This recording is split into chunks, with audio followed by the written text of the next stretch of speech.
Bonjour à tous. Bienvenue à cette seconde édition du webinaire Religion démêlée. Je me présente, je suis Sacha Marche, je suis chargée de mission pour le dialogue interreligieux auprès de la région Grand Est. Je suis très heureuse de vous retrouver aussi nombreux pour ce webinaire, pour ce parcours de montée en compétence sur le fait religieux qui s'appelle donc Religion démêlée. Alors, ce parcours vous est proposé par la région Grand Est et il est construit en partenariat avec l'Université de Strasbourg. Pour cette seconde édition, nous allons aborder comme thème laïcité et neutralité. Pour ce faire, nous avons invité, pour traiter du sujet, une philosophe, Isabelle Moulin, qui est maître de conférence à l'Université de Strasbourg, à la faculté de théologie catholique, et comme coordinateur de ce projet, Pierre-Michel Gambarelli, qui est formateur à l'Institut national supérieur du professorat et de l'éducation. Juste quelques petites choses techniques avant de passer la parole à Pierre-Michel. Vous savez que lorsque nous avons construit ce programme, ce parcours de montée en compétences, il nous a paru important que vous puissiez poser des questions aux intervenants. Donc, vous avez sur la droite de votre ordinateur un onglet questions. N'hésitez pas à les inscrire, à les poser. Moi, je suis là pour les regarder, les synthétiser et les soumettre à Isabelle. Pour ce qui est de l'onglet chat, c'est plutôt voilà ce que vous êtes en train de faire. Hein. Bonjour à tous. Et puis, si jamais vous avez un petit souci technique, n'hésitez pas à noter. Il y a Laure que vous ne voyez pas, mais qui est derrière l'écran, qui s'occupe de toute la technique et elle saura, je l'espère, en tous les cas, vous répondre. Voilà, donc je vais laisser la parole à Pierre-Michel qui va, lui, vous expliquer comment va se dérouler ce webinaire. Oui, alors bonjour à tous, merci à tous ceux qui nous rejoignent. Bonjour Sacha, bonjour Isabelle. Alors merci de nous accompagner dans ce premier webinaire sur le thème de la laïcité et de la neutralité. Alors l'objectif, il est assez simple, c'est de travailler sur nos postures professionnelles lorsque ces thématiques de laïcité et de neutralité s'invitent dans nos engagements professionnels ou associatifs. L'idée de cette montée en compétence, c'est d'anticiper pour qu'au moment où les questions se posent, nous trouvions les mots justes pour pouvoir répondre à tous nos interlocuteurs. Alors, comment ça va fonctionner? Je voudrais déjà donc remercier Isabelle de nous d'avoir accepté de participer à ce webinaire. Nous avons sélectionné des questions qui nous sont arrivées lors du premier webinaire. Et nous avons retenu 3 questions. La première, c'est comment adopter une position neutre dans le cadre laïque. La deuxième, c'est comment construire un dialogue dans la diversité. Et la troisième question, c'est quel chemin d'acculturation possible aujourd'hui. Alors ne vous inquiétez pas, ne prenez pas de notes, vous allez voir défiler ces 3 questions avec le PowerPoint sous vos yeux, mais chacune des questions va être traitée par Isabelle en une douzaine, voire au maximum une quinzaine de minutes. On va la laisser s'exprimer. De temps en temps, je pourrais lui demander l'une ou l'autre précision, mais en règle générale, c'est elle qui va s'exprimer. 12 minutes. Et puis, pendant ce temps-là, vous pouvez poser toutes les questions, comme vient de vous le dire Sacha, et Sacha, ensuite, posera les questions à notre amie Isabelle pour qu'on puisse continuer l'échange entre nous. Voilà. Alors, nous commençons avec la première question. Donc, Isabelle, c'est, à ton avis, comment peut-on adopter une position neutre dans un cadre laïque que l'on connaît bien au niveau d'un pays comme la France? Alors, bonjour à tous. Je suis très contente d'être avec vous ce soir pour parler de laïcité et neutralité, qui est un thème particulièrement important et qui a été relancé, en fait, il n'y a pas si longtemps que ça, par le président de la République, monsieur Emmanuel Macron, justement, à propos de la question des séparatismes, de l'islamisme, etc., dans un discours qui date d'il y a très peu de temps. Donc, nous sommes vraiment dans un sujet d'actualité. Alors, la première question, je voulais la décliner en 3. Donc, vous avez un PowerPoint qui sera aussi à votre disposition. Je l'ai déclinée en 3, donc ça c'est les 3 questions, en 3 éléments: la définition de la laïcité en France, la question de la neutralité et de l'objectivité, et laïcité et théologico-politique. J'ai peut-être prévu un peu beaucoup sur cette première question, nous en parlerons peut-être un peu plus. Le deuxième moment est moins long. Nous verrons ensuite ce qui convient et ce qui vous permet de mieux répondre à vos attentes, puisque le but de ce webinaire, c'est justement de répondre à vos attentes, bien entendu. Alors, je suis partie de la définition de la laïcité en France, et qui se définit comme la séparation de l'État des organisations religieuses. Alors, vous connaissez, pour beaucoup d'entre vous, ces définitions de laïcité. Donc, elle implique une liberté de conscience, droit de pratiquer une religion ou évidemment droit de ne pas en avoir une, et d'être traité de manière égale, quelle que soit sa position religieuse. Et je vous ai, parmi les éléments de bibliographie, que je vous ai renvoyé aux idées fausses sur la laïcité, donc le site de l'Observatoire sur la laïcité. Alors, pourquoi? Parce qu'il s'agit d'une neutralité de l'espace public, mais non dans l'espace public. Autrement dit, tous les enseignants, par exemple à l'école, sont soumis à la neutralité, mais non les élèves, à condition, puisqu'il y a bien sûr une condition, que les signes de leur appartenance religieuse demeurent discrets.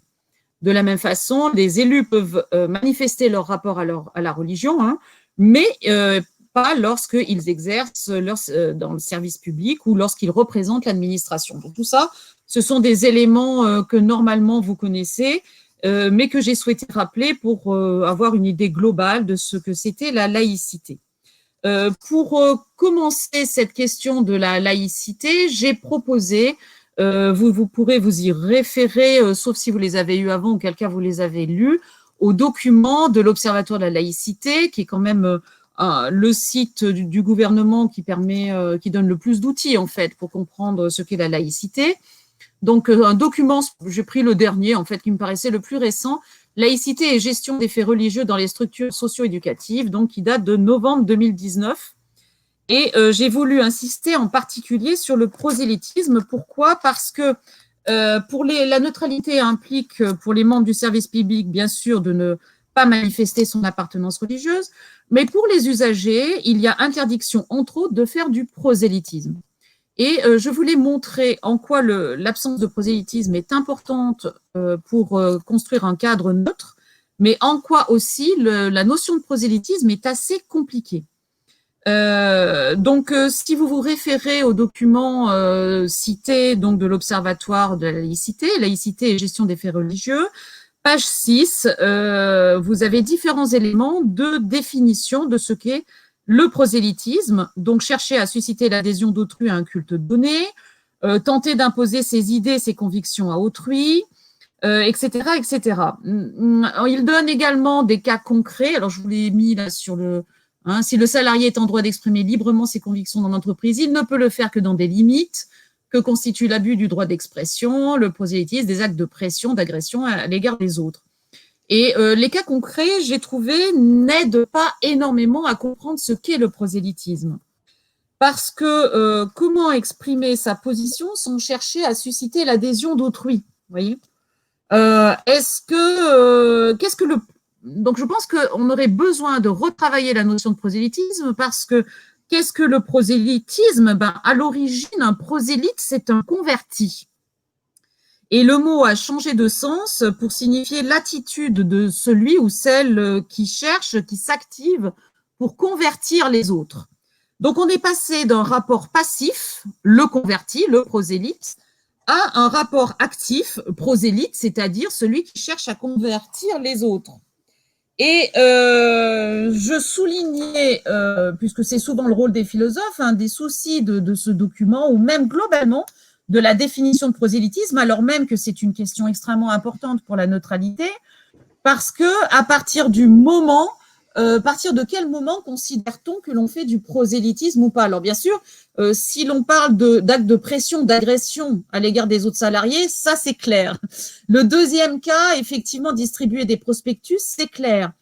Mais qu'est-ce que ça veut dire de le faire que dans des limites que constitue l'abus du droit d'expression? Vous voyez, je trouve que ces éléments sont un petit peu vagues et ne nous aident pas à comprendre ce que c'est que l'attitude laïque qu'il convient d'avoir. Alors, la distinction du passif et de l'actif peut nous aider à comprendre peut-être ce qu'il faut entendre derrière le terme de prosélytisme, parce qu'effectivement, répondre à une question, ne peut pas constituer un élément de prosélytisme, parce qu'après tout, finalement, on est dans un sens passif. En revanche, engager une discussion sur la religion, sans doute serait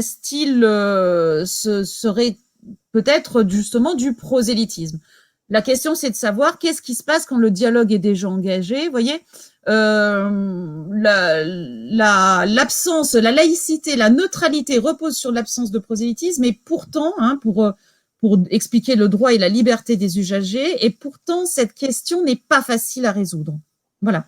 Donc, je voulais attirer votre attention là-dessus, puisque vous savez globalement ce que c'est que la laïcité. On en a suffisamment parlé, et puis vous pouvez vous référer au texte. Donc, il y a ce prosélytisme impacte la liberté de manifester des usagers.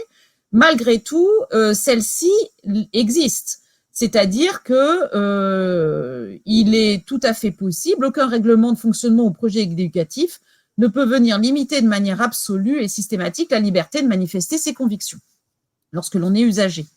Et je souhaitais aussi attirer votre attention que c'est souvent sur les repas, dans les prières, les signes religieux, que cette manifestation des usagers est visible. C'est ce qui explique que les problèmes que l'on peut rencontrer de neutralité autour donc des repas, de la nourriture, du vêtement et de l'acte cultuel, c'est-à-dire la prière, le rapport à Dieu. C'est un autre point de discussion qui peut venir gréver ce document sur laïcité et gestion des faits religieux. Voyez, le repas, les prières et les signes religieux sont toujours les lieux de tension, en fait, ou de risque d'absence de neutralité, puisque c'est une manière de manifester sa foi ou sa non-foi d'ailleurs. Et on le voit bien autour des discussions des cantines, autour des discussions des prières de rue, autour des questions des vêtements, des signes religieux que l'on doit apporter. On voit bien que c'est là que se manifestent le plus les questions de neutralité. Donc ça, c'était mes réflexions globales sur la définition de la laïcité en France, que j'ai donné assez rapidement en montrant les deux points, si vous voulez, de tension possible face à ces documents qui présentent globalement très bien la question de la laïcité et la manière dont elle doit être conduite. Toujours dans ce questionnement comment adopter une position neutre dans le cadre laïque, je pose la question, donc dans un deuxième temps, du rapport neutralité et objectivité. Alors, s'il te plaît, Isabelle, juste donc, avant de passer à la deuxième partie, c'est bien, toi, tu prends donc, en ce qui concerne la laïcité, tu prends l'angle du prosélytisme, de pouvoir réfléchir davantage sur cette définition du prosélytisme. À partir de quel moment on pourrait considérer que c'est du prosélytisme? Alors, je dis ça parce que les internautes pourraient penser à des questions autour de ce prosélytisme. Tout à fait, oui. Sur le terrain. Voilà.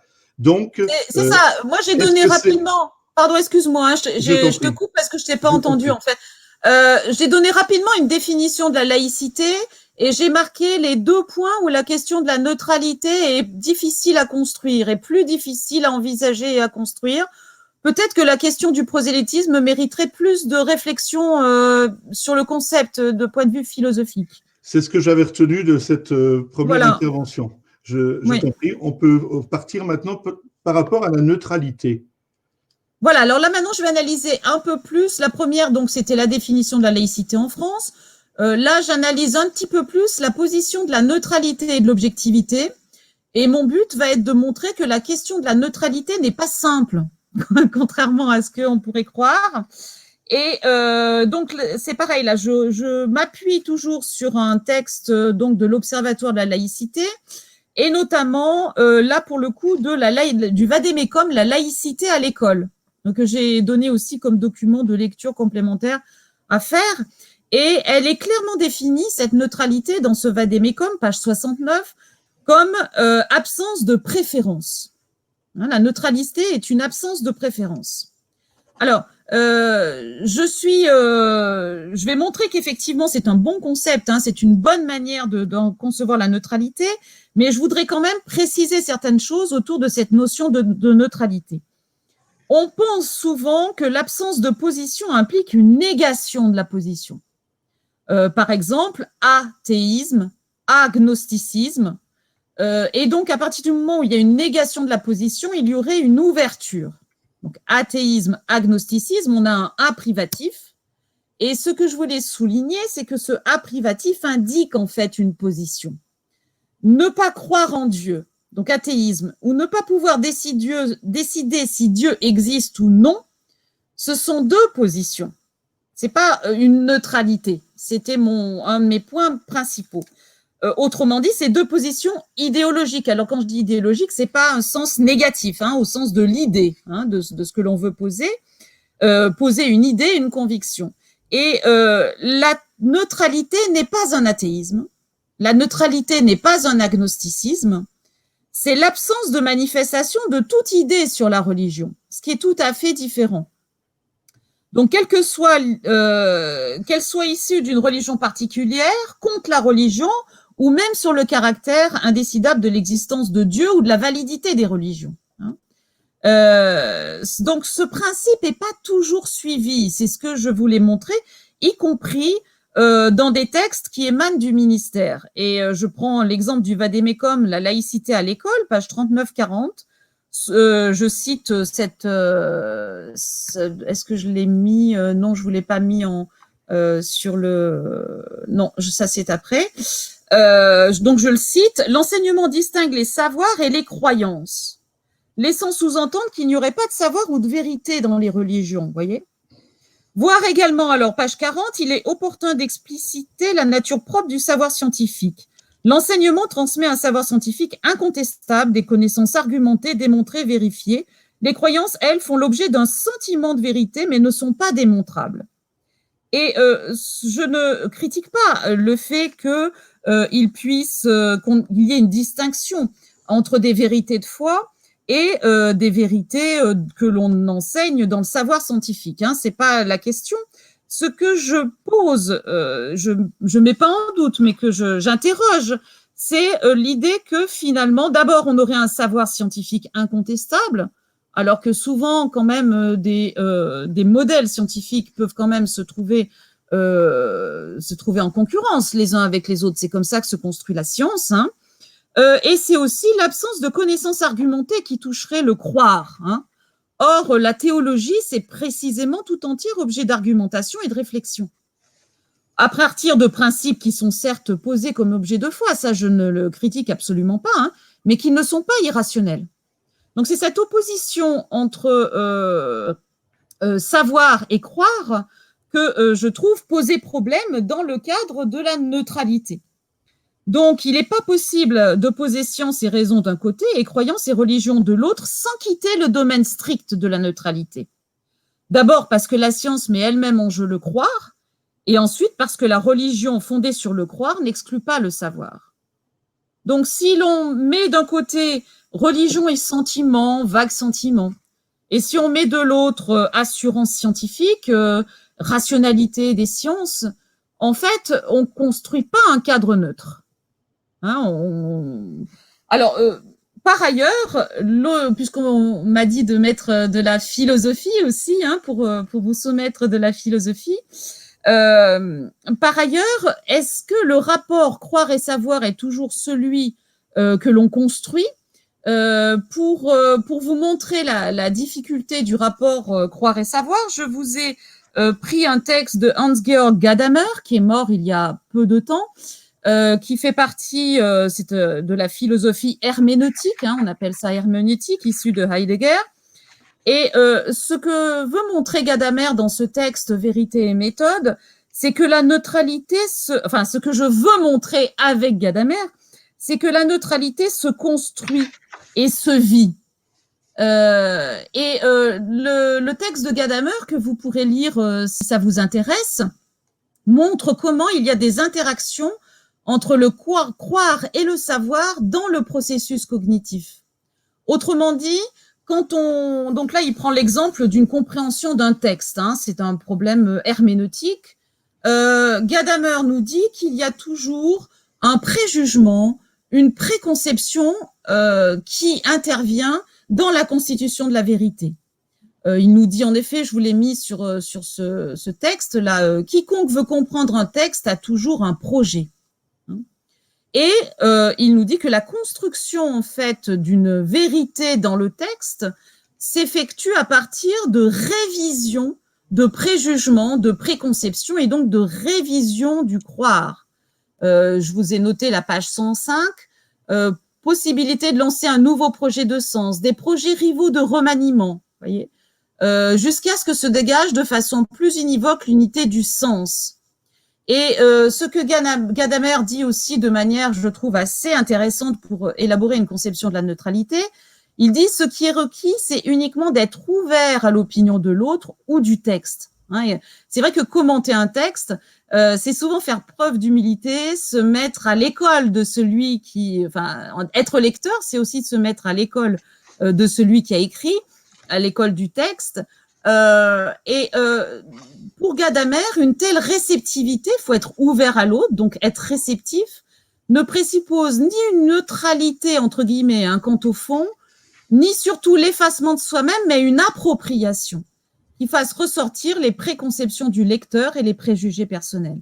Et je trouve que penser de manière dynamique le concept de neutralité me semble extrêmement intéressant. Donc c'est moi qui l'utilise, hein, j'utilise Gadamer pour parler dans le cadre de la laïcité, c'est-à-dire que on a toujours des croires, qu'on croit parfois même être des savoirs d'ailleurs, hein, et puis on se trompe. Et c'est cette ouverture à l'autre, cette manière de communiquer avec l'autre, de discuter avec l'autre, de soumettre des interprétations, qui me semble être, qui montre d'abord que nous partons du croire pour aller vers un savoir de plus en plus construit, et que ce que nous croyons être neutre, c'est-à-dire la science qui arrive avec son sac à dos, je vais gravir la montagne et je vais atteindre la vérité, n'est en fait pas une position aussi neutre que celle que l'on peut penser. Et que donc, il y a cette neutralité se construit lorsqu'on s'approprie en fait, c'est-à-dire qu'on fait sien le savoir que l'on construit à force de remaniement du croire, de préjugés, mais préjugés au sens là positif du terme, hein, préjugement, préconception. Hein. Donc pas un préjugé au sens négatif, c'est un terme un préjugé peut être un terme négatif. Mais là l'idée c'est d'avoir un croire premier qui se modifie et qui, grâce à l'ouverture à l'autre, au texte, à la personne, au dialogue, à la discussion, se transforme petit à petit en savoir. Et donc la neutralité, on pense beaucoup que la neutralité c'est finalement un état finalement complètement stable. Et moi, ce que j'aimerais montrer, c'est que c'est un processus. Alors bien sûr, on peut adopter une position neutre, hein, en tant qu'État, mais c'est toujours quand même du côté du processus que l'on atteindra le mieux cette idée de neutralité, qui n'est pas du coup une objectivité. Hein, et je vais le montrer juste dans mon deuxième point. Hein. Donc, neutralité et subjectivité, c'est-à-dire qu'il n'y a pas d'objectivité pure, parce que la connaissance, c'est un processus d'appropriation subjective. C'est pour ça que je trouve que l'absence de préférence n'est pas une mauvaise définition de la neutralité, pourvu qu'elle se trouve quand même complétée. Donc, si on veut, surtout au niveau de l'école, neutraliser les oppositions du savoir et du croire, il faut, je pense, soutenir que la religion n'est pas irrationnelle d'un côté et de l'autre que l'enseignement scientifique n'impliquerait pas de part de croire. Hein. Bien sûr, il ne s'agit pas d'éliminer le présupposé de foi, hein, qui dépasse la rationalité pure dans les religions. Je ne suis pas en train de dire qu'une religion se construit comme une science, hein. Mais j'essaie de montrer que ce que l'on oppose trop facilement entre croire et savoir, en fait, est une opposition un peu simple et qui ne permet pas de répondre. Pourquoi ? Parce qu'en faisant comme ça, on arrive à des discours de double vérité lorsque l'on traite de la religion. Et donc, on laisse ouverte la possibilité aux écoliers, lycéens, etc., de dire, mais moi, j'ai la vérité et vous, non.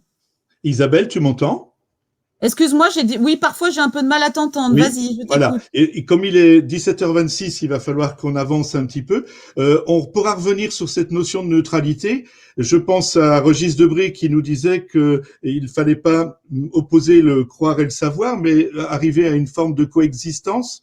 Et puis, si je comprends bien avec Gadamer, on est aussi peut-être dans une neutralité un peu à géométrie variable qui va se construire au fur et à mesure du temps et de la façon dont tu te construis toi-même et que tu construis ton rapport au texte. Est-ce que on pourrait aller dans le sens... C'est tout à fait ce que je souhaitais montrer.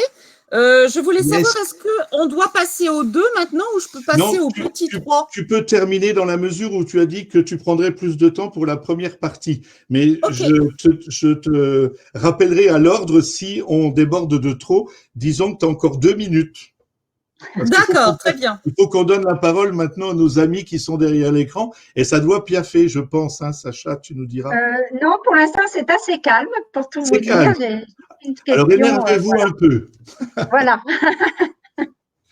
Je t'en prie, Isabelle. Oui, donc là, je dois répondre à des questions, c'est ça? Non, on continue sur la dernière partie. Tu as 2 minutes pour terminer sur la dernière partie au niveau de la première question. Oui, alors mon troisième élément, c'était laïcité et théologico-politique. Je vais aller très vite. Ce que je voulais montrer, c'est qu'il y a un double problème dans le rapport théologico-politique. C'est évidemment la tentation du politique à s'ingérer dans le domaine spirituel, soit pour trouver une assise, soit pour imposer sa puissance sur un pouvoir qui lui échappe, ou tout simplement par ingérence administrative. Et par ailleurs, la tentation du religieux qui se revendique comme loi, imposant obéissance dans la sphère privée et publique. Et là, et donc le rapport entre théologie et politique est toujours à construire, en fait. Hein. Alors, je voulais donner des exemples à la fois dans le christianisme, dans la religion juive et l'islam. Bon, j'ai pas beaucoup de temps.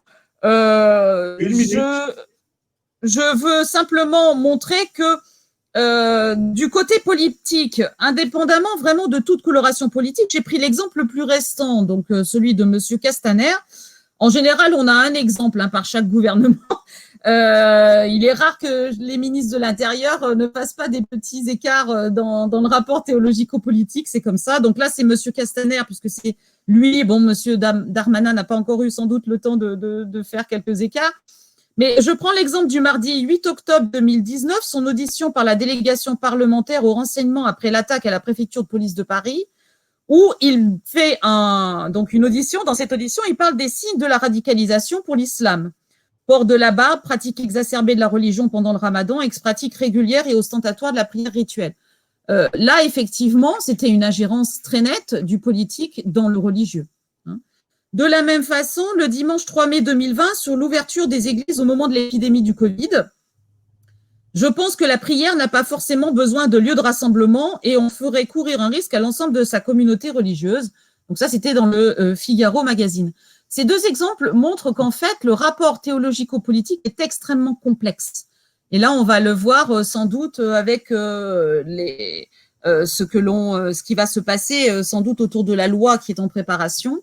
L'ingérence politique est toujours une tentation du politique et du côté religieux, eh bien, on peut noter aussi des critiques de membres de religieux catholiques, par exemple, vis-à-vis de certains élus au moment des élections. Hein. On a un problème de certains musulmans aussi dans le rapport à la vie sociale française, le rapport au corps, le rapport homme-femme, etc. Donc, il y a toujours une sorte d'aller et venue d'aller et retour entre la tentation du politique et la tentation du théologique. C'est un problème.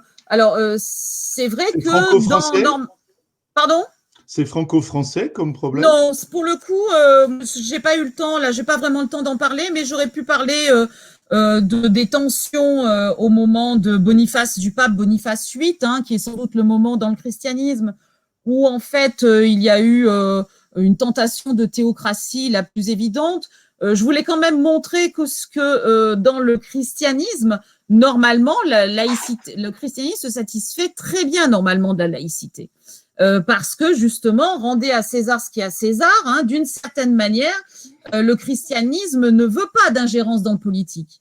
Ça, c'est dans les textes. Maintenant, d'un point de vue historique, c'est pas toujours ce qui s'est passé. La tentation donc de la théocratie est finalement une tentation constante de la religion, comme la tentation de la soumission de la religion par le pouvoir politique ou bien de l'utilisation pour asseoir un pouvoir, hein, ou pour trouver une légitimité. Donc c'est une double tentation qui est sans arrêt à construire. Et j'insistais en dernier lieu sur la nécessité de faire une bonne distinction entre le culturel et le cultuel. Parce que bien souvent, il y a des éléments culturels que l'on fait passer pour des éléments cultuels, y compris du côté des religions elles-mêmes. Je prends l'exemple de la crèche de Noël, qui est un élément culturel dans le christianisme et qui n'est pas un élément cultuel. Hein. Elle est née dans le contexte jésuite du XVIe siècle. Hein. Elle s'étend à la Révolution. Donc, c'est vrai que c'est un support de prière au moment de Noël, mais c'est surtout un élément culturel plus que cultuel dans le christianisme. Et de la même façon, dans l'islam, très souvent, on confond, on peut donner mais une foule d'exemples, hein, en fonction des différentes traditions, parce qu'en plus, chaque tradition culturelle musulmane a ses propres façons de faire, où on a l'impression, en fait, que ce qui appartient à la culture d'origine fait partie de la religion alors qu'il ne le fait pas. Donc, il y a aussi ces éléments-là. Il faut voir aussi que dans le théologico-politique, il y a aussi parfois, tout simplement, des expressions de variations culturelles, hein, et que l'on passe sous le cadre d'éléments cultuels. Voilà, je crois que nous arrivons à la fin de cette première partie. Alors, oui. Sacha, si tu reviens avec nous, est-ce que tu pourrais nous dire s'il y a des réflexions, des questions de la part de nos internautes? Alors, pour l'instant, j'ai peu de questions. J'en ai juste une qui demandait un petit peu à différencier, à faire un petit point sur les formes de laïcité, si je peux dire les différentes définitions de la laïcité, surtout de différencier la laïcité d'Alsace-Moselle, etc. Je pense peut-être, Pierre-Michel, que ce sera le thème, pourquoi pas, d'un webinaire. Oui, alors en sachant que voilà, on reviendra régulièrement sur cette question de laïcité et neutralité, puisque c'est une thématique qu'on ne peut pas régler simplement en quelques minutes, et il y a trop d'aspects qu'il faudrait pouvoir développer. Et justement, Isabelle nous a déjà aussi apporté d'autres aspects qu'il faudrait, comme par exemple celui du prosélytisme, qu'il faudra effectivement développer. Est-ce que si je dis, moi, je préfère le rouge plutôt que le bleu, est-ce que je suis déjà dans une forme de prosélytisme? Est-ce que je préfère voilà, ton père ou ta mère étant vosgien d'origine? Non, je préfère le lard, comme on dit chez moi. Est-ce que je suis déjà dans une forme de prosélytisme? C'est des questions qu'il faudra régler parce que on se les pose, notamment, je pense, à ceux qui sont enseignants à l'école ou en tant que fonctionnaire de l'État, il faut qu'ils conservent une neutralité stricte, ce qui est parfaitement indiqué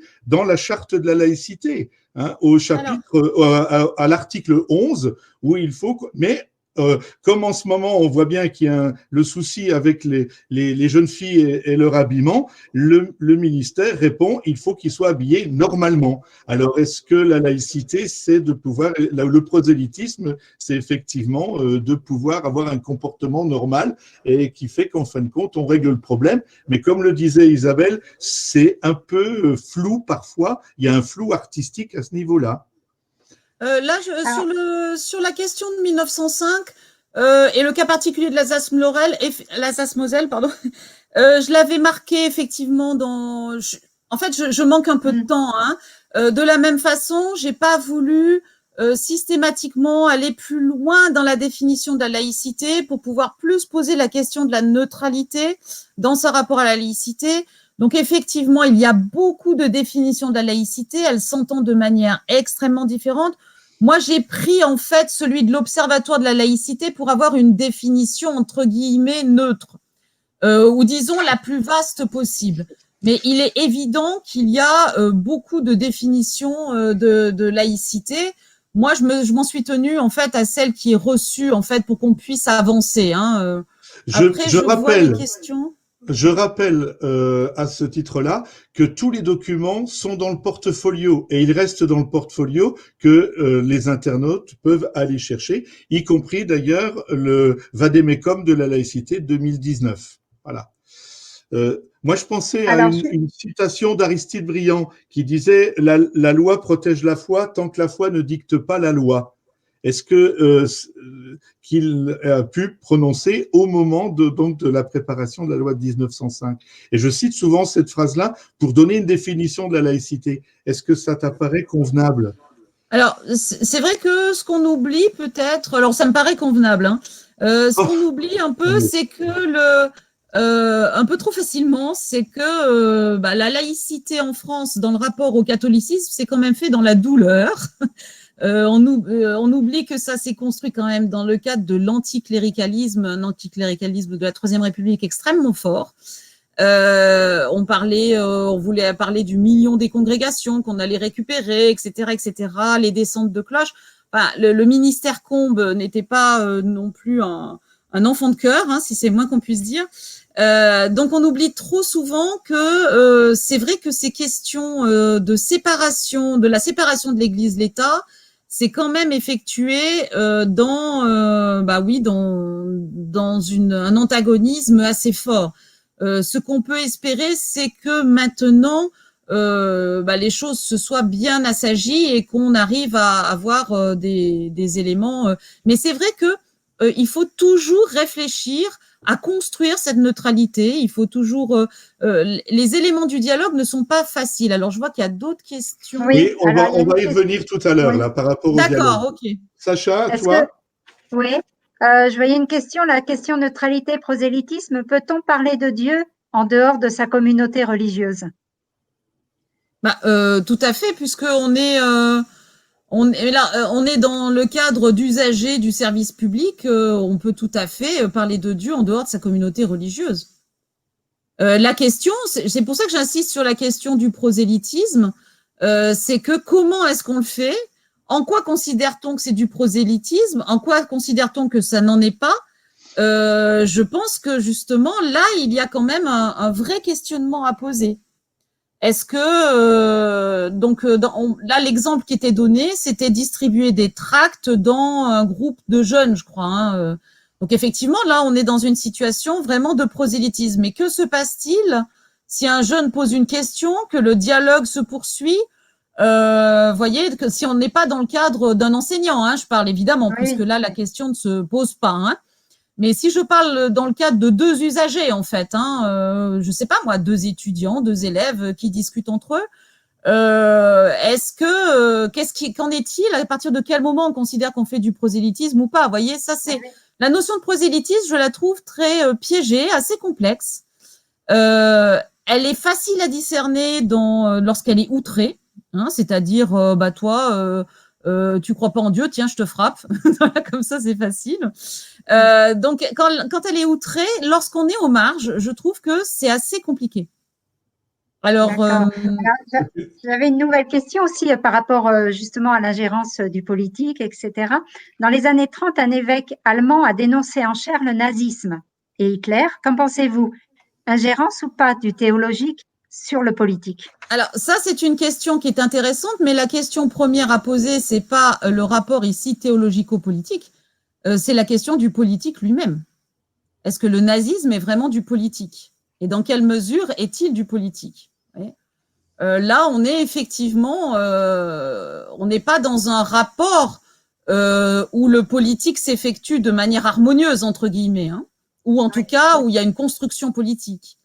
À partir du moment où on est dans un politique qui dénie la dignité humaine, la condition humaine, etc., etc., forcément, est-ce qu'on est encore dans le politique? Donc, du coup, est-ce qu'on a le droit en tant que religieux, évêque, etc., de critiquer une politique? À partir du moment où on est effectivement dans une indignité politique, je pense que là, on n'est pas dans un cas d'ingérence. Il y a encore une question intéressante. Salut. Pourriez-vous nous citer un événement culturel musulman transformé en événement culturel? Cultuel. Cultuel. Eh bien, ça, c'est une impression que certains musulmans peuvent avoir à l'occasion d'un mariage, par exemple. Un mariage musulman, on a l'impression que s'il manque tel ou tel élément, eh bien, du coup, on sort du cultuel. C'est plus un mariage musulman. Alors qu'en fait, il n'y a pas un mariage musulman modèle. Vous avez des mariages musulmans en Turquie qui sont différents dans d'autres régions d'islam. Hein. Vous avez pas, et donc du coup, on a l'impression que si jamais la personne ne suit pas exactement la démarche culturelle au moment du mariage, le mariage, eh bien, ne doit pas être tenu parce que ça serait pas un mariage musulman. Bon, j'ai pris l'exemple du mariage. Il y a d'autres éléments. Hein. Très bon exemple. Sacha? Oui, il y avait juste peut-être la dernière question qu'on peut prendre, c'était, il y en a plusieurs sur ce thème-là, sur la différence qu'on peut faire entre le cultuel et le culturel, sachant que effectivement les religions sont nées au sein de cultures. Donc, comment discerner effectivement ce côté culturel et ce côté cultuel, quoi. Finalement, l'un est très ancré dans l'autre, si je puis dire, jusqu'à un point où parfois peut-être la différenciation est difficile. Eh bien, en fait, je vais en parler dans le 3. Ah ben voilà. Identité et diversité culturelle. Si la question se pose toujours, peut-être qu'on pourrait, on pourra la reposer peut-être à ce moment-là. Voilà. Et avant de passer au 3, je vous invite à passer au 2. Oui. Très bien. On y tout va. À fait. Voilà. Merci Isabelle. Alors, donc, mon 2 comment construire un dialogue dans la diversité? Voilà, tu as la parole. Mon 2 est plus bref. Il se décline en 2 temps. Quelles sont les conditions d'un dialogue et quels sont les éléments d'un langage d'ouverture à adopter? Donc ce 2 est un peu moins conceptuel, un peu plus concret, hein, qui a pour but à montrer comment est-ce qu'on peut dialoguer. Alors, dans un premier temps, quelles sont les conditions d'un dialogue? Eh bien, tout d'abord, d'un point de vue introductif, laïcité et dialogue. Un dialogue, dia-logos, c'est une parole et une rationalité. Hein. Logos a le double sens de parole et de raison, qui s'échangent, qui traversent, qui circulent. Hein, comme l'indique le préfixe dia. Dialogos, c'est une parole, une rationalité qui s'échange, traverse et circule. Et donc, pour reprendre un petit peu ce qu'on a dit tout à l'heure de Gadamer, si on considère que c'est une révision constante de préjugés, hein, c'est-à-dire de préjugement, avant que je mette en œuvre vraiment mon jugement, toute compréhension va donc supposer une confrontation, mais confrontation au sens positif du terme. On a un peu trop souvent tendance à voir que les aspects négatifs de certains concepts. Est-ce que vous m'entendez? J'ai l'impression d'être déconnectée oui. là. Ah, pardon, excusez-moi, hein, j'ai eu un... donc, toute compréhension suppose une confrontation avec d'autres préjugés aussi, et d'autres formes de rationalité. Hein. Et donc, si on considère que l'acquisition du savoir se fait par révision constante, eh bien, il faut se frotter à la confrontation, toujours au sens positif du terme. Hein. Donc, se construire dans la bonne confrontation, ben, c'est justement ce qui est un processus pédagogique. Hein. C'est ce que l'on cherche. Alors, bien sûr, la pédagogie et l'enseignement, c'est aussi délivrer parfois un savoir un peu ex cathedra. Hein. Mais c'est aussi construire dans une bonne confrontation. Et le dialogue est évidemment le moment ou le lieu privilégié pour dépasser la fermeture d'une opposition. Une opposition qui se construit parfois ce qu'on m'apprend à l'école et ce qui se passe à la maison, école et tradition familiale. Et donc cette opposition, ce que l'on m'apprend à l'école et la tradition familiale, est évidemment une fermeture, et le dialogue permet de créer cette ouverture à la diversité. Et donc il est vrai que l'enseignement, c'est la parole dialogale par excellence. Et c'est pour ça que l'école est le lieu de toutes les tensions en fait. Parce que l'école est quand même le lieu privilégié de la laïcité, entendu comme ouverture à la diversité. Et c'est aussi pour ça que parfois, dans le cadre de l'enseignement, dans le cadre de l'école, on a le plus de tensions, hein, qu'on voit moins apparaître lorsque comment dire, lorsque les personnes sont en présence et non pas forcément à dialoguer, à discuter. Hein. Parce que dans confrontation, il y a quand même échange et il peut y avoir positions différentes. Hein. Donc, je voulais donner quelques éléments de ce qu'est un dialogue en m'appuyant encore sur la tradition philosophique. Et c'est évidemment Platon qui est qui est le philosophe finalement le plus indiqué pour parler des conditions du dialogue.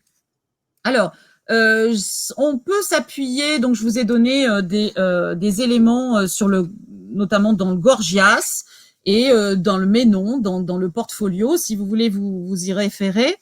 Et je trouve que si on regarde le dialogue particulier du Gorgias, où Socrate se trouve face à son interlocuteur Calliclès, qui est donc le troisième personnage du dialogue, on a un bon exemple des difficultés que l'on peut rencontrer à dialoguer et les lieux dans lesquels les signes en fait qui marquent l'impossibilité du dialogue. C'est un des dialogues peut-être dans lequel Platon a le plus de difficultés à discuter avec son interlocuteur.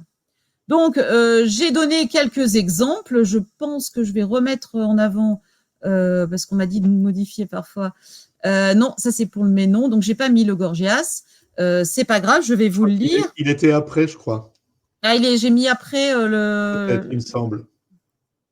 Oui, il est après. Pardon. Donc, face à son interlocuteur Calliclès, alors Calliclès avance des thèses auxquelles il ne croit pas. Eh bien, pour ne pas être en désaccord avec ce que j'ai dit, hein, je cite Calliclès, si jamais je réponds que l'agréable est différent du bon, je déclare que c'est la même chose. Et Socrate répond, Calliclès, tu es en train de démolir tout ce qui avait été dit auparavant et tu n'aurais même plus les qualités requises pour chercher avec moi ce qui est vrai si tu te mets à dire des choses contraires à ce que tu penses. Vous voyez ? Donc ça, c'est un peu la mauvaise foi. Calliclès, je ne sais pas ce que tu veux dire. Socrate pose une question et Calliclès répond, je ne sais pas ce que tu veux dire. Donc Gorgias, qui est un autre interlocuteur, intervient et il dit, ne fais pas cela, Calliclès, réponds plutôt, c'est notre intérêt que tu sers. Vous voyez, l'intérêt du dialogue pour chercher la vérité, si nous voulons que cette discussion se poursuive jusqu'à son terme. Donc le dialogue est faussé. Le dialogue est faussé. Il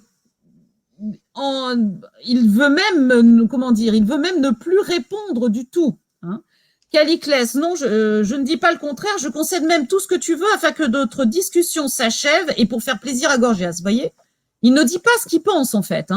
Et Calliclès ensuite revendique l'absence de réponse et le silence. Mais toi, ne pourrais-tu pas continuer à discuter tout seul? Ou bien tu te parles à toi-même, ou bien tu réponds à tes propres questions. Le silence. Alors, j'ai manqué le premier élément de refus de dialogue de Calliclès, c'est le rire. Qu'y a-t-il, Paulos? Pourquoi ris-tu? Voilà qu'il y a encore une nouvelle façon de réfuter. Si quelqu'un dit quelque chose, tu te mets à rire de lui et tu ne le réfutes pas. Donc, le rire n'est pas une réfutation parce qu'il n'est pas une parole, il n'est pas un argument.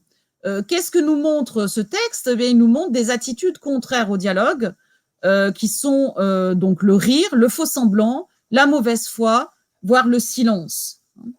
Et pour Platon, justement, le dialogue est quelque chose qui doit se mettre en place selon des critères assez précis qui sont extrêmement intéressants, qu'on trouve donc dans un autre dialogue de Platon qui s'intitule non plus le Gorgias, mais le Ménon, avec 3 éléments méthodologiques.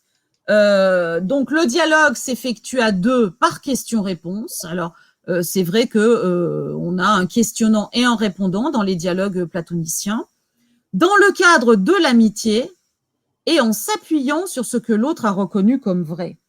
Donc ça, c'est extrêmement intéressant. C'est-à-dire que non seulement il y en a un qui questionne et l'autre qui répond, mais c'est surtout cette cadre de l'amitié qui doit intervenir dans le cadre du dialogue. C'est l'idée de l'amitié dans le cadre de la pédagogie est repris par un auteur d'ailleurs du XIIe siècle, Robert Grosseteste, et c'est un point assez intéressant. C'est-à-dire qu'il n'y a pas de mésentente, de division entre les deux positions, même si elles ne vont pas dans le même sens. Et s'appuyer sur ce que l'autre a reconnu comme vrai, eh bien, c'est-à-dire que la réfutation progresse à deux en s'appuyant pas à pas sur des mini-accords intermédiaires.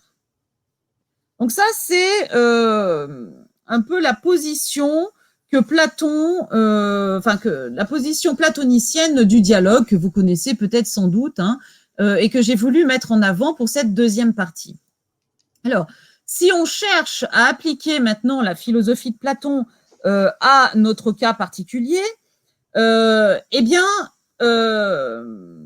il s'agit d'accoucher d'une vérité sans l'imposer. C'est ce qu'on appelle la maïotique socratique. Alors, elle n'est pas toujours très juste. Parfois, Socrate sait bien un petit peu où il veut en venir.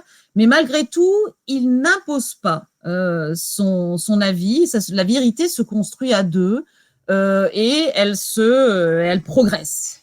Il y a aussi l'acceptation de la réfutation. C'est-à-dire qu'on accepte d'être réfuté, on accepte d'avoir tort sur un argument, etc., etc.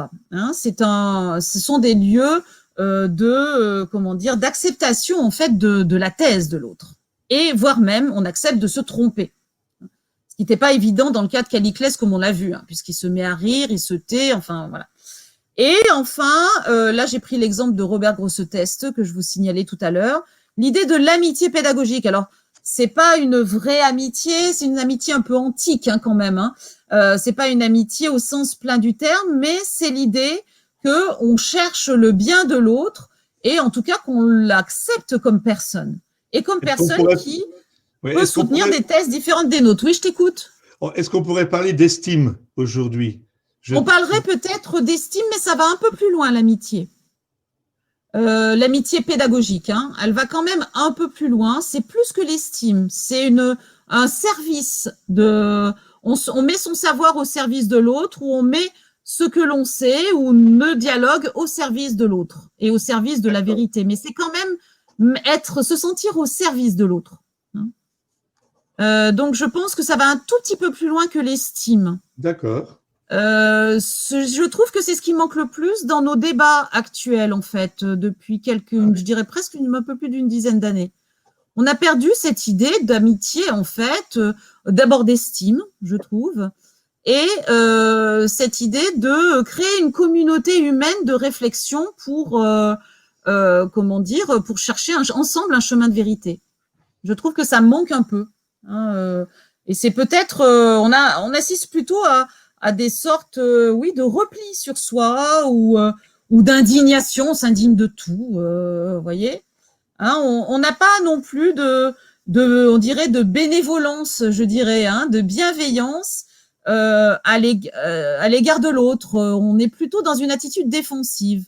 On laisse pas sa place à l'autre, je trouve, en disant mais peut-être qu'il ne voulait pas dire ça, ou vous voyez, cette espèce de bienveillance charitable de l'interlocuteur. On va tout de suite chercher le défaut dans ce qu'il peut dire, je trouve. Donc ça, c'est un petit peu l'idée des conditions d'effectuation du dialogue. Alors, sur cette deuxième partie, je voulais vous montrer quelques éléments d'un langage d'ouverture à adopter. Quelles sont les manières? Il y en a d'autres, c'est pareil, c'est comme sur la question de la laïcité. J'ai mis très peu de choses, j'ai que 15-12 minutes pour vous parler de ça. Donc, j'ai mis quelques éléments. Quand on est dans une question, pour pouvoir parler à l'autre, peux-tu en dire plus sur? Peux-tu expliquer davantage ce que tu veux dire? Ou quand on pose une question, avec quoi es-tu d'accord sur ce que tu dis? Qu'est-ce qui te pose des difficultés sur ce que tu dis? Vous voyez, pour regarder une dimension d'ouverture. Lorsqu'on fait une reprise, par exemple, la conclusion que je tire de ce que tu as dit est que voici ce que j'ai compris de ce que tu as dit. Ce qui permet ensuite, éventuellement à l'autre, de corriger sa position, etc. En cas de tension, le rappel au respect mutuel. Et donc, vous voyez cette espèce de réquisite de l'amitié, en fait, ou au moins, en tout cas, comme disait Pierre Michel, l'estime. Et en cas de réelle tension, en fait, dans un dialogue, il faut sortir du binaire, en fait. Vrai, faux, oui, non. Et encourager une approche plus englobante. Et du coup, pour vraiment sortir d'une tension qui se monte, il faut plutôt retourner au questionnement qu'à l'argumentation et au détail de l'argumentation. Et parfois aussi, encourager l'aspect historique, l'aspect narratif, permet de sortir d'un problème de dialogue. Un dialogue que l'on veut poursuivre, on est bien d'accord, hein, parce que si on a envie de s'arrêter, on peut s'arrêter tout le temps. Hein. C'est la liberté de dialoguer ou pas. Hein. Voilà, donc là, j'ai terminé mon 2. Oui, merci. Il est 17h56, donc on a un petit peu de retard, mais on va… Bon, j'espère le rattraper. C'est pas très grave. Oui, on va passer la parole à Sacha pour voir, je vois qu'il y a déjà l'une ou l'autre question concernant le dialogue. Oui. Il y a beaucoup de personnes qui réagissent sur le fait que ce dialogue, il faut peut-être tout simplement le réapprendre à dialoguer, que ce soit… Alors, beaucoup parlent de l'école, du collège, du lycée, mais je pense que chez les adultes, au sein des entreprises, ça peut être aussi tout à fait pertinent. Est-ce qu'il y a une urgence, d'après vous, de réapprendre à dialoguer comme ça? Et puis, une autre question qui va aussi dans ce sens-là, ce langage d'ouverture que vous proposez, il est finalement assez proche de quelque chose qui s'appellerait la communication non violente. Alors, c'est vrai que moi, je l'ai fait avec, donc sur la dernière question, je l'ai fait avec les outils philosophiques. J'ai utilisé Platon, c'était un peu facile, hein. Mais ça montre aussi quand même que les anciens textes philosophiques ont toujours quelque chose à nous dire quand même, hein, de notre situation présente. D'ailleurs, en parlant de Platon, sur les questions de démocratie, je vous invite à relire le livre 8 de la République, où Platon fait des analyses sur la démocratie. Alors, il n'est pas démocrate quand même, hein, mais il fait des analyses sur les risques de la démocratie qui sont extrêmement intéressants et actuels. Donc oui, j'ai pris Platon parce que je trouvais qu'il avait encore des choses à nous dire. Bien sûr, il est possible d'utiliser tout autre moyen de réflexion pour développer un langage d'ouverture. Ce n'est pas toujours facile, hein. Le dialogue n'est pas facile, en fait, contrairement à ce qu'on croit. D'abord parce que parfois on y met beaucoup de soi-même. On a l'impression que être réfuté, c'est finalement être nié personnellement. Et je pense qu'il faut vraiment faire la distinction, et ce que les médias nous aident pas à faire, en fait, hein, entre ce que l'on dit et ce que l'on est. Bien sûr, il ne doit pas y avoir trop de distorsion entre ce que l'on dit et ce que l'on est. Mais quand même, souvent, lorsqu'on veut réfuter une personne, au lieu d'essayer de lui montrer en quoi elle s'est trompée, en quoi sa vision n'est pas assez englobante, en quoi elle ne voit pas assez les choses, très souvent, eh bien, on s'attaque à la personne, on essaie de détruire un argument en détruisant en fait la personne pour montrer que le sujet qui tient l'argument n'est pas crédible. Ça s'appelle une réfutation ad hominem, mais en fait, c'est pas une réfutation. Hein. C'est tout simplement une violence très proche d'ailleurs de la sophistique, hein, ou des sycophantes qu'on faisait au temps de Platon. Donc, je crois qu'on a assez paradoxalement, est-ce que c'est lié aux outils des réseaux sociaux qui ont aussi leur positivité? Est-ce que c'est lié à la manière dont on construit le dialogue? Est-ce qu'on ne sait plus dialoguer, c'est-à-dire échanger, transmettre? Pourtant, on est dans le siècle de la communication. Eh bien, je trouve qu'on a beaucoup de difficultés pour dialoguer, mais vraiment dialoguer, vous voyez, échanger la parole, et non pas rester finalement enfermé sur nos propres affirmations que l'on poste sur Twitter ou dans les réseaux sociaux, vous voyez. C'est-à-dire, construire un lieu d'échange je trouve que c'est vraiment la dernière limite avant que, si l'échange ne va pas passer par la parole, la violence va passer autrement, vous voyez. Le dialogue est vraiment la dernière possibilité pour essayer de déconstruire une violence qui est en train de naître. C'est pour ça que c'est très mauvais de ne pas libérer des paroles, même si elles sont contraires et contradictoires. Il faut qu'il y ait des lieux d'expression. Parce que sinon, l'expression est contenue et va se manifester autrement, et donc de manière violente en général. On retient quand même l'idée que le dialogue s'apprend, c'est quelque chose qui se cultive. C'est ça. Tu nous as dit tout à l'heure que la neutralité se construisait et que ça se construisait aussi dans la mesure où on était capable de pouvoir entrer en dialogue, et un dialogue qui se cultive pour qu'on soit au fur et à mesure capable de pouvoir entrer en dialogue avec l'autre en toute fraternité, si j'ose ce terme. C'est tout à fait ça, c'est-à-dire que il faut s'entraîner à dialoguer. Il faut s'entraîner à dialoguer. Je Et le pense, plus tôt oui. possible. Et on le voit bien avec Socrate. Socrate a besoin de régulièrement rappeler les conditions du dialogue. Vous les avez dans tous les dialogues de Socrate, là pour le coup, pas uniquement ceux que j'ai cités. En disant, mais tu ne peux pas parler comme ça, il faut, rappelle-toi, on est dans un cadre amical, ou ah, je suis content que tu aies dit cela, etc. C'est-à-dire que il faut... c'est vrai que dialoguer, en fait, contrairement à ce qu'on croit, parce qu'on a la parole facile avec les réseaux sociaux, mais en fait, prendre la parole et dialoguer est assez complexe. De créer, on croit que c'est facile, mais en fait, non, parce qu'on a aussi nos affects. Après tout, on a le droit d'avoir envie de soutenir une position, hein. Et c'est pas facile. Est-ce que l'esprit français est facilement, est-ce qu'on peut facilement dialoguer quand on est français? Parce que j'ai entendu des critiques d'autres pays à ce propos-là. Je ne crois pas que ce soit du tout une question de nationalité. C'est une question d'humanité globale, en fait, et chacun a des difficultés. Parce que ne pas répondre et être silencieux, c'est peut-être plus le propre d'une autre culture, par exemple, mais c'est pas pour ça qu'on dialogue, en fait. Donc, je pense que la question du dialogue, vraiment, est à construire, oui. Bien, je crois qu'on va en rester là pour la deuxième partie, en sachant qu'on n'a pas fait le tour concernant la notion de dialogue et qu'on aura l'occasion d'y revenir dans un autre webinaire également. Mais moi, ce que je trouve intéressant aussi en repartant sur les textes de Platon, c'est qu'il y a une méthode qui existe et tu nous l'as transmise, cette méthode, tu l'as mise en exergue dans le PowerPoint qui sera à la disposition de tout le monde, même après ce webinaire, et qui permettra de réfléchir à cette notion de dialogue et peut-être que chacun d'entre nous puisse se construire des protocoles qui permettent d'installer du dialogue. Voilà. Alors, si vous le voulez, j'ai l'impression que Isabelle... J'ai eu un problème de connexion.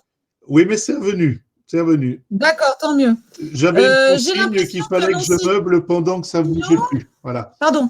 J'avais une consigne qui était... Excuse-moi, j'ai un enseignant et... Voilà, non, c'est bon, c'est bon. Ah, pardon. Est-ce que vous m'entendez là? Oui, on vous entend, Isabelle. Ah, on va passer à la troisième partie également. Voilà, il y a un petit problème. Pour terminer là-dessus, c'est vrai qu'un enseignant prend souvent un aspect un peu socratique. Il ne faut pas oublier ça. Alors, mon 3, c'est quel chemin d'acculturation possible aujourd'hui? Là encore, comme dans les deux premiers, c'est vrai que vous allez peut-être rester sur votre faim. Il faut bien voir que je n'ai que 12 minutes. Ce sont des questionnements qui pourraient prendre plusieurs webinaires. Je suis là uniquement pour essayer de rendre possible une discussion, une réflexion. C'est aussi, je pense, à vous aussi d'essayer de compléter ce que je dis sur des choses que je n'ai peut-être pas vues. En tout cas, c'est vraiment des pistes de réflexion. J'ai que 12 minutes chaque fois, je le précise. Alors, quel chemin d'acculturation possible aujourd'hui? Et là, je pense qu'on va peut-être répondre à la question qui était posée sur la culture, mais sinon, on la reposera. Et tout d'abord, je voulais voir ça en 3 parties, la culture comme terreau. Je voulais prendre un cas historique au Moyen-Âge et ensuite poser la question de l'identité et de la diversité culturelle. Donc, Pierre-Michel me signifiera si je dépasse parce qu'il y a des choses intéressantes à dire et je pourrais peut-être raccourcir le cas historique si jamais nous manquons de temps. Il faudra que tu le fasses puisque nous sommes déjà à 18h05. Très bien. Donc, je vais insister un petit peu plus sur la culture comme terreau.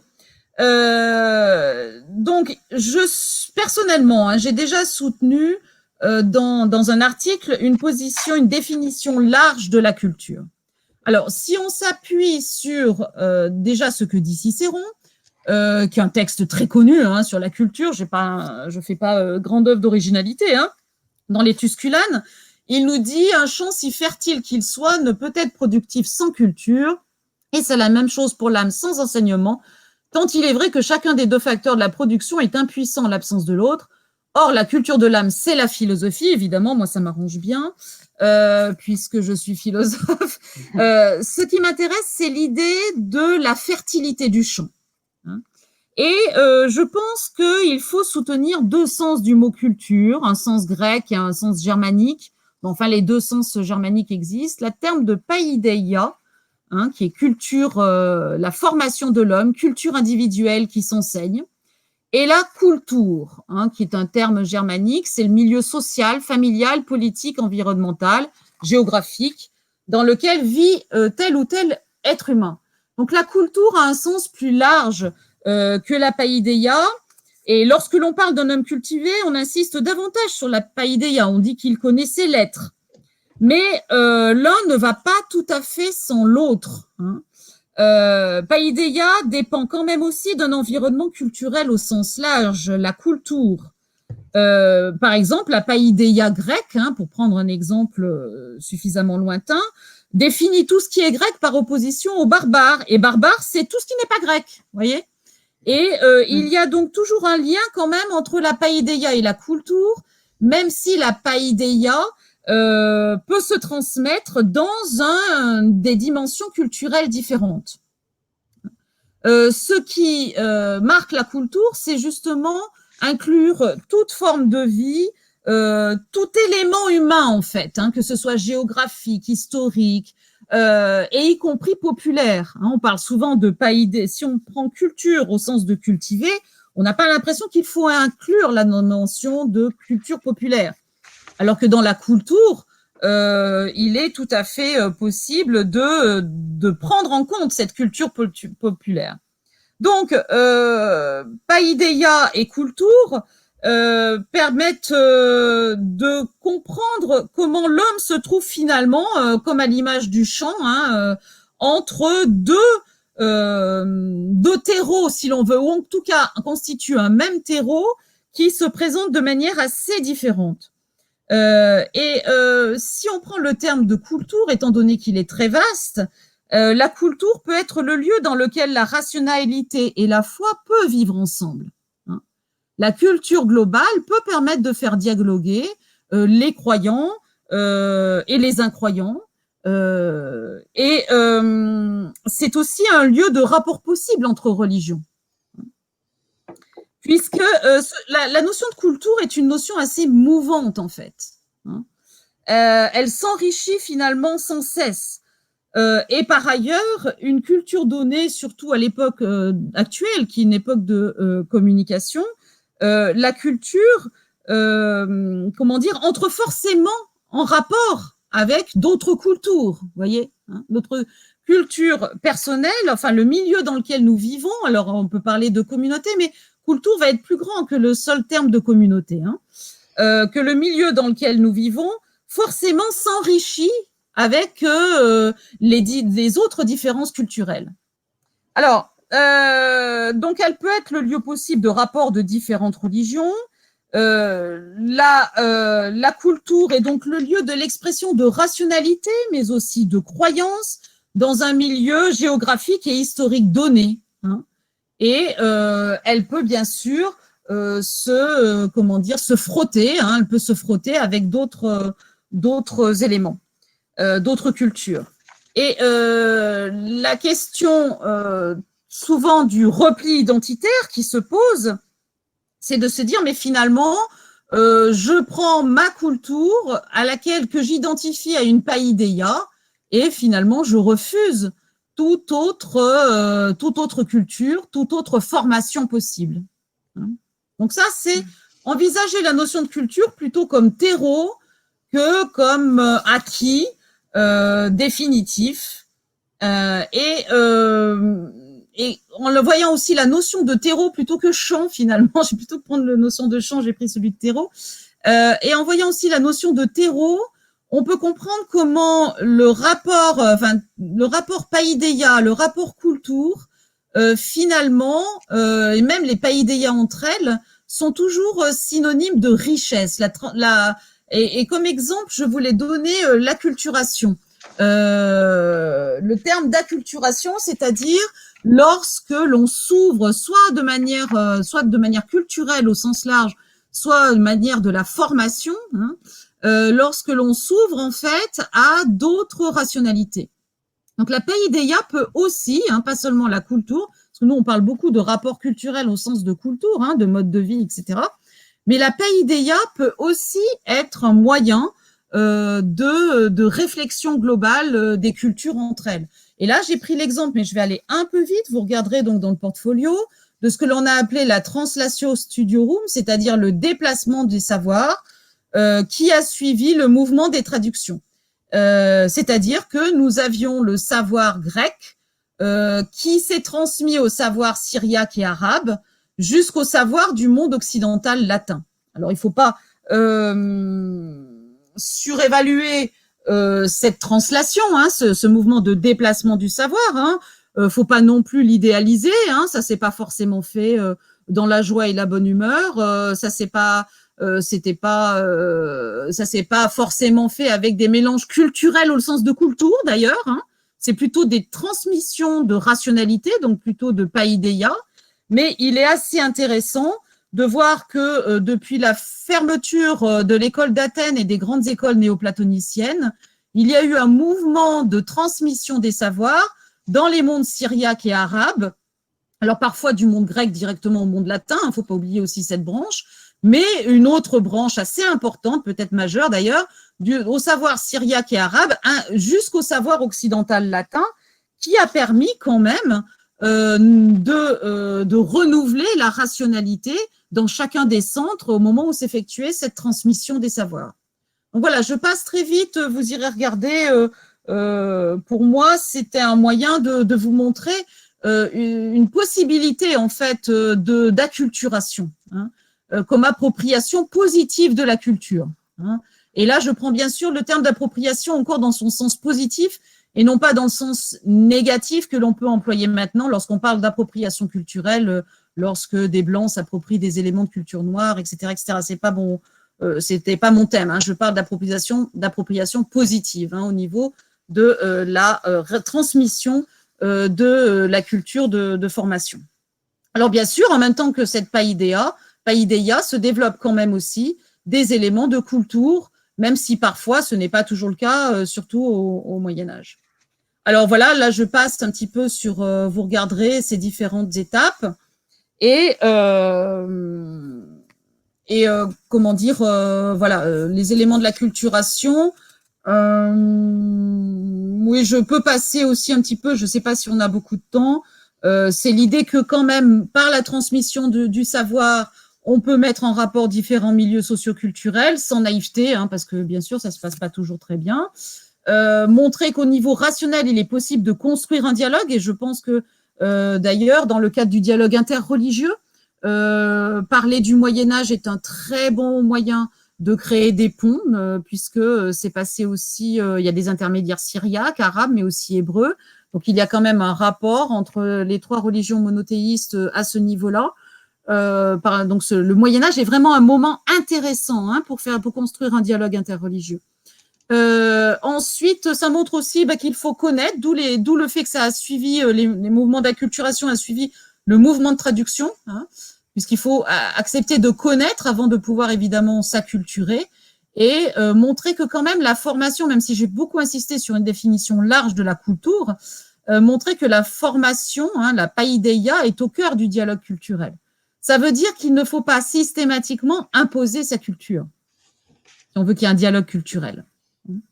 Et qu'on doit considérer que dans chaque culture, il y a des éléments de paideia intéressants. Voilà. Donc, je passe sur cet élément-là. Je voudrais maintenant parler un peu plus du rapport de l'identité et de la diversité culturelle en soulignant qu'il y a quand même un peu comme un cercle de l'un et du multiple dans le rapport culturel. Pourquoi ? Parce qu'on veut que l'identité de la minorité soit préservée. C'est tout à fait légitime, hein, que l'identité de la minorité soit préservée, mais on ne veut pas de repli identitaire. Qui en fait est tout à fait légitime aussi, hein, je ne suis pas en train de le critiquer. Donc du coup, on se trouve avec un problème de conception de l'identité. Hein, et ce problème de conception d'identité ne peut pas toujours être ramené au rapport minorité-majorité. Il y a quand même une tension entre réclamer une identité et accepter une diversité. Vous voyez ? Réclamer une identité, accepter une diversité. Justement, c'est ce que l'on voit d'ailleurs dans le dialogue, hein, cette tension que l'on voit toujours dans le dialogue, qui se résout, hein, mais quand je parle de tension, c'est tension problématique. Vous voyez, c'est pas une tension. Il faudrait que j'explique. C'est une tension conceptuelle. Hein. Ça ne veut pas dire que c'est une tension affective. Hein. Et c'est aussi la tension du dialogue, parce que le but du dialogue, c'est s'affirmer soi-même sans renier l'autre. Vous voyez, c'est en cela que je parle de tension. Effectivement, il faut que je fasse attention à mon terme. Hein. C'est une tension conceptuelle, c'est-à-dire qu'il faut réussir à résoudre ce qu'on a au niveau individuel, on l'a aussi au niveau culturel. Il faut réussir à résoudre cette opposition, enfin cette tension conceptuelle entre s'affirmer soi-même et ne pas renier l'autre. Et pour moi, c'est ce qui explique les difficultés autour du rapport d'identité et de diversité culturelle. C'est-à-dire affirmer sa propre culture sans renier l'autre culture. Vous voyez ? Donc, on n'est pas dans le cadre du repli identitaire, parce que là, on est dans la suraffirmation du moi, hein, mais on n'est pas non plus dans l'indifférence totale dans laquelle se noient toutes les cultures et finalement, on ne sait plus qui fait quoi. Lorsque je fais cours dans le cadre du master interreligieux, j'explique toujours qu'en fait, c'est lorsque l'on est soi-même bien dans son identité, dans ce que l'on est, hein, que l'on est le plus à même de s'ouvrir à l'autre. Hein, parce qu'on ne se sent pas menacé, en fait. On ne se sent pas menacé, on ne se sent pas en stress, on ne se sent pas en insécurité. Donc, on n'a pas de repli identitaire par rapport à soi puisqu'il n'y a pas de menace. Et en même temps, on est donc capable d'accueillir la diversité. Et je pense que c'est ça le point. Et il faut bien comprendre qu'en fait, il y a toujours une tension entre l'identique et le multiple, en fait, hein, dans ce que on pourrait presque dire Hegélien, entre l'identité et la différence. Hein. Et cette tension est une tension conceptuelle, vous voyez, hein, qu'il est important de connaître pour pouvoir ensuite la court-circuiter. Donc là, j'ai fini mon 3. Oui. Je ne sais pas si vous voulez que je passe à ma conclusion, si vous avez des questions. On va attendre parce qu'il y a 2 ou 3 questions. J'aimerais donner la parole à Sacha et ensuite on en viendra à la conclusion. Donc on aura 5-10 minutes de retard. Hein. Voilà. Et tu peux revenir sur la diapo précédente? Attends, je reviens. Oui, je vais revenir sans problème. Je reviens, voilà. Bon. Pardon, du coup j'ai cliqué. Vas-y toi, tu as la main. Voilà. Ok. Très bien. Sacha, je t'en prie. Oui, il y avait une question sur les 2 termes acculturation ou plutôt interculturation. Comment vous entendez ces deux termes? Oui, l'acculturation, ça va dans le sens de l'appropriation positive que je rappelais. Alors, je vais expliquer un petit peu. Par exemple, au Moyen-Âge, la question, je sais pas moi, la question d'un premier principe, hein, qui serait Dieu, hein, admettons, hein, puisque c'est quand même une question centrale au Moyen-Âge, elle se pose dans le cadre païen ou dans le cadre grec du néoplatonisme. Hein, comment est-ce qu'on doit résoudre le rapport du premier principe avec le monde? Elle s'est transmise dans le monde arabe. Hein, comment est-ce que finalement Dieu est en rapport avec les créatures, etc. Que connaît Dieu, etc. Et se transmet aussi ensuite dans le monde latin. Pour ça, je simplifie un petit peu, j'ai conscience, hein, mais c'est l'enjeu de notre webinaire aussi. Hein. Nous avons perdu notre amie Isabelle. D'accord. Bon. Donc, normalement, on a mis en place un petit processus de sauvegarde d'Isabelle, si je peux l'appeler comme ça. Donc, elle devrait pouvoir revenir assez vite. Pierre-Michel, tu peux peut-être prendre la suite sur l'interculturation ou voilà. Oui. Moi, ce que j'avais compris dans l'acculturation aussi, c'était la dimension réciproque. Ça veut dire que j'entre dans la culture de l'autre sans renier ma propre culture.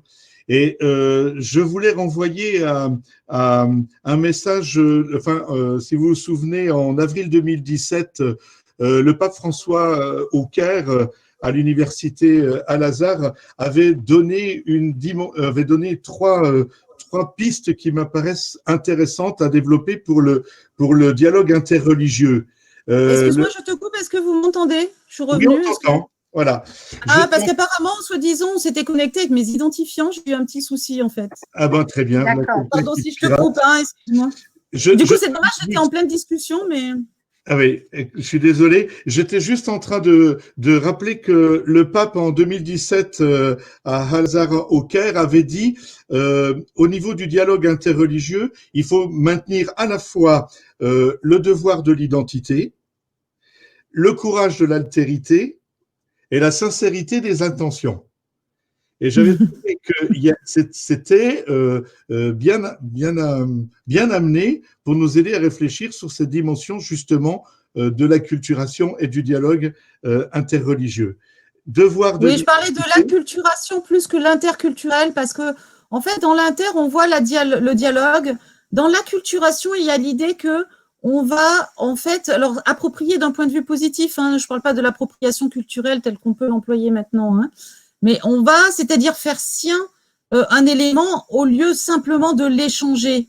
Ce n'est pas seulement au niveau de l'échange des points de vue, mais c'est aussi de le considérer comme une vérité pour soi, qui est une attitude d'accueil qui est beaucoup plus grande que simplement le mettre en rapport ou de le mettre, vous voyez, comme veut dire le sens inter, hein, c'est-à-dire le faire sien. Alors c'est vrai que on parle beaucoup d'appropriation culturelle en critiquant ce terme parce que ça serait le sens en fait de dire voilà, on essaie de déposséder une culture de sa propre culture. C'est pas en ce sens-là que je l'entends. C'est l'idée de vraiment le faire sien et donc construire ensemble quelque chose de nouveau d'ailleurs. Et ça peut faire peur aussi parfois à l'identité, voire même à l'identité de la minorité aussi, qui a peur de perdre son identité.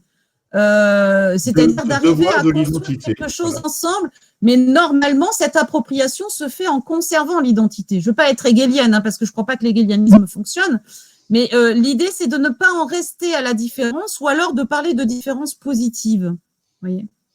Oui, alors c'est l'objet d'un témoignage, hein, justement, sur les questions, sur le fait que le processus acculturatif se résume souvent justement, dans le choix entre le maintien de l'héritage culturel, de l'identité, etc., et puis le fait d'aller vers l'autre, vers le pays, par exemple, où on arrive, le groupe d'accueil qui va, on arrive avec tout cet héritage culturel, identitaire, etc. Et comment finalement arriver à mettre en place un dialogue fructueux avec le groupe qui va nous accueillir, comme c'est le cas par exemple dans le cas des migrants, quoi. Et voilà, donc ce témoignage allait tout à fait dans le sens de ce que vous disiez, oui. C'est pas si simple en fait, hein. Voilà, oui. Le témoignage dit c'est pas si simple. Mon idée c'est aussi de montrer que c'est pas simple, mais qu'on a des éléments pour des éléments de travail qui peut montrer qu'on est dans un processus, qu'on peut progresser. Mais c'est vrai que mon but n'était pas de montrer que c'était une autoroute facile et que la neutralité c'était quelque chose de très simple. Voilà, alors vous voulez que je parle de la conclusion peut-être maintenant ? Voilà, maintenant il est 18h24 et on va arriver à la conclusion de notre webinaire aujourd'hui. Merci. Alors j'avais 4 éléments, pardon, excuse-moi Pierre-Michel, parfois je te coupe, mais c'est parce que j'entends pas toujours la fin de ta phrase. J'avais 4 éléments à montrer, à retirer en fait, hein, sur la question de la déradicalisation qui est quand même un problème extrêmement actuel. Je prétends pas y répondre, d'abord dans ces 4 questions et en conclusion. Ce que je veux montrer, d'abord, c'est qu'est-ce que réfuter ? Parce que lorsque l'on veut parler de déradicalisation, il s'agit quand même d'employer une réfutation, hein, de réfuter. Or, pour réfuter, il faut se placer sur le terrain de l'autre pour montrer la contradiction, l'absurdité, la non-validité de l'argument. Une vraie réfutation se fait toujours sur le terrain de l'autre.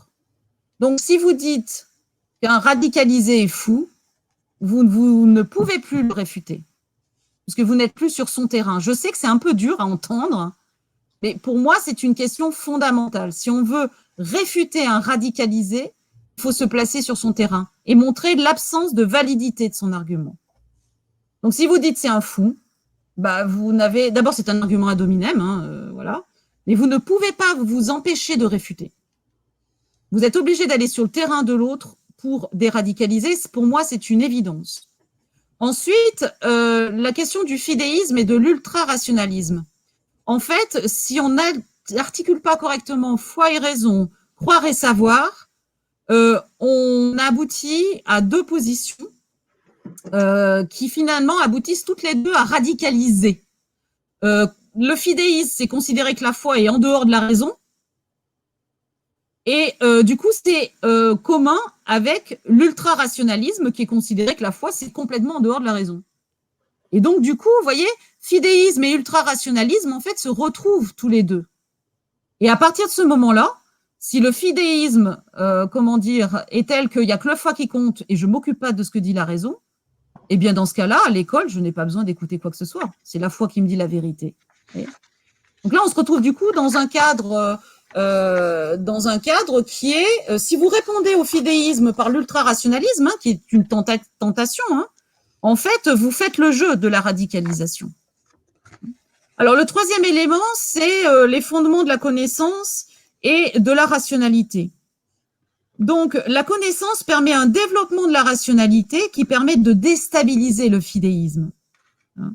Et par exemple, je donnerai un cas dans le cadre d'écoles intégristes musulmanes, pardon d'utiliser l'islam, mais bon, c'est ce qui est un peu plus sur le devant de la scène en ce moment.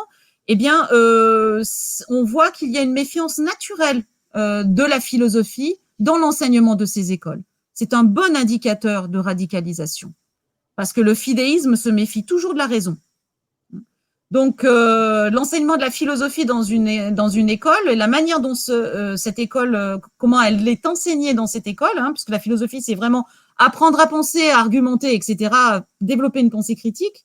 La place de la philosophie dans ces écoles est un excellent indicateur de radicalisation.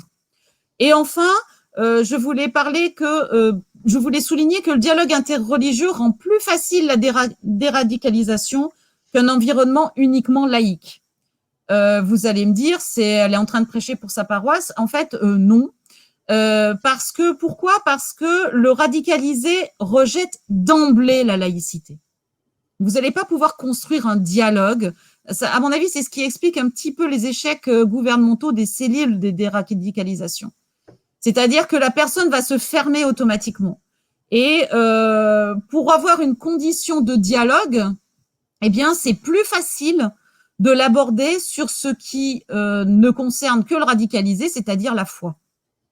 Et donc, parler avec un radicalisé sur un terrain religieux, par exemple,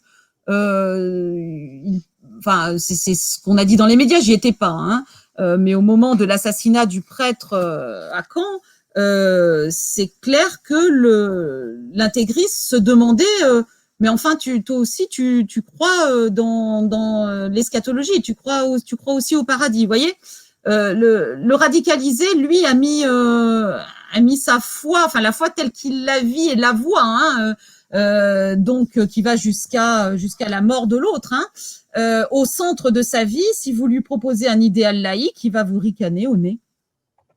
Donc, c'est plus facile de contrer la radicalisation. Alors, c'est un des moyens, sur un terrain religieux ou un vivre ensemble que sur un terrain anti-religieux, voire même neutre. Donc ça, c'est une de mes conclusions. Bien sûr, vous pouvez ne pas être d'accord avec moi. Il y a pas de difficulté là-dessus. En tout cas, l'idée pour lutter contre la déradicalisation, l'idée que réfuter, c'est se placer sur le terrain de l'autre, oui, c'est une nécessité. Sinon, vous ne réfutez pas l'autre. Donc, vous ne déradicalisez pas totalement. Merci Isabelle. Voilà. Merci beaucoup et de cette conclusion. Je voudrais savoir, Sacha, s'il y a l'une ou l'autre réaction au niveau des internautes qu'on pourra recueillir d'ailleurs par la suite, non ? Non, pas de réaction. Ouais, voilà. Je crois donc, que nous allons arriver nous allons arriver donc au terme de ce premier webinaire. Merci Isabelle. Je vais laisser la parole à Sacha. Je voudrais simplement vous annoncer que donc le 15 décembre à 17h, nous aurons un mardi, juste avant les vacances scolaires et universitaires de Noël, nous aurons notre prochain webinaire autour de la thématique savoir, croire et culture religieuse. Et notre invité sera Monsieur Jérôme Cotin, qui est professeur de théologie pratique et spécialiste de l'art religieux à la faculté théologique protestante de Strasbourg. Nous avons déjà déterminé 3 questions avec lui et nous réfléchissons sur la façon dont nous allons le mettre en œuvre. Tout ce que je peux vous dire, c'est que ça se situera autour de 3 œuvres d'art. La première question, c'est peut-on mettre Dieu à toutes les sauces? Et vous comprendrez en voyant l'œuvre d'art pourquoi on a choisi cette question-là. La deuxième, c'est la création chrétienne peut-elle être encore inspirante? Et la troisième question, c'est les religions, une main tendue vers l'autre. Voilà donc avec Jérôme Cotin et on vous espère encore plus nombreux le 15 décembre pour nous retrouver dans le prochain webinaire de Religion démêlée. Alors, merci beaucoup, Pierre-Michel. Moi, je tenais évidemment à remercier chaleureusement Isabelle et Pierre-Michel. Je vais juste vous donner quelques points techniques. Pierre-Michel et Isabelle vous ont parlé d'un portfolio sur le sujet qu'Isabelle a traité aujourd'hui. Ce portfolio, il est à votre disposition. Vous pouvez le demander sur l'adresse mail que vous avez sur la diapositive, là, dialogueinterreligieux@grandest.fr. Cette adresse vous est utile pour demander le portfolio et éventuellement pour vous inscrire à la newsletter que nous éditons ici tous les mois. Donc, effectivement, le prochain webinaire aura lieu le 15 décembre. Vous aurez le lien d'inscription sur la newsletter au fil du dialogue interreligieux qui va paraître au 1er de novembre. Donc, vous trouverez sur cette newsletter et vous le trouverez également sur le site de la région Grand Est. Sur ce site, il y a une page dédiée au dialogue interreligieux. Donc, vous avez l'adresse aussi sur la diapositive. Et dernière chose, donc effectivement, une adresse mail. Donc, vraiment, vous avez toutes les possibilités pour trouver ce lien d'inscription et pour pouvoir nous rejoindre le 15 décembre. Je vois plein de petits mots qui nous disent merci, super, c'était très enrichissant. Alors voilà, je transmets à Isabelle, je transmets à Pierre-Michel. Voilà, moi, je voulais vous mettre... Mon but, c'était aussi de me mettre à votre service dans cette réflexion-là. Hein, c'était voilà. Et merci d'avoir inauguré. Oui, je te laisse parler, Pierre-Michel, je t'en prie. Je t'en prie. D'accord. Ben, écoutez, moi, je vais tout conclure. Voilà. Merci à tous de nous avoir suivis. J'espère que vous parlerez de notre parcours de montée en compétences autour de vous et que vous ferez des émules. Et puis, je vous souhaite une bonne soirée et je vous dis à bientôt et portez-vous bien surtout. Et je demande alors de clôturer ce webinaire. Merci infiniment. À bientôt. Merci, au revoir. Salut à tous. Merci Isabelle.